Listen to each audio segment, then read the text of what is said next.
Romans 3:23 says, all, that's all of us, all have sinned and fall short of the glory of God. So the question this morning is this: are people basically good? Now, when I was younger, I used to think so. But then my life experiences really didn't verify that belief, because I saw and sometimes participated I saw people doing bad things, and I sometimes participate in doing bad things. Now, you might be surprised to know, however, that most Americans believe people are basically good. George Barna, in his book called What Americans Believe, he found out that 84% of non-believers agree with the statement that people are basically good.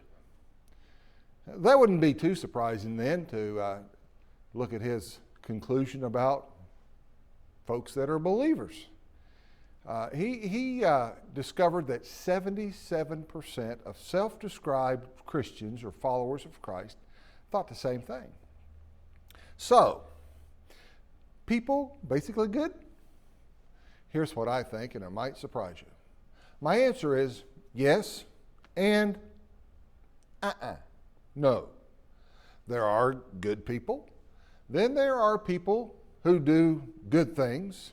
Some people are good neighbors, are good citizens. They're kind, they're considerate.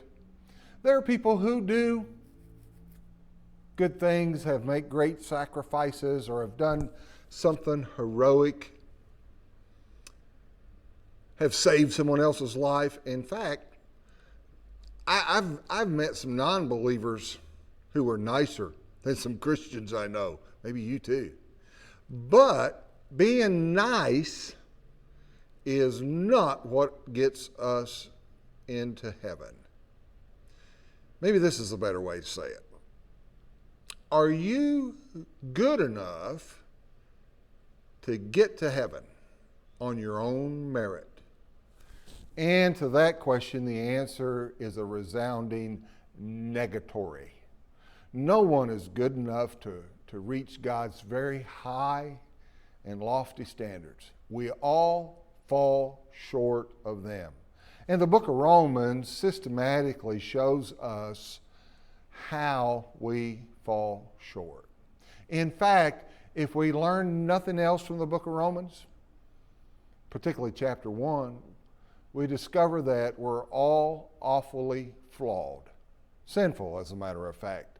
The bad news is we're sinners.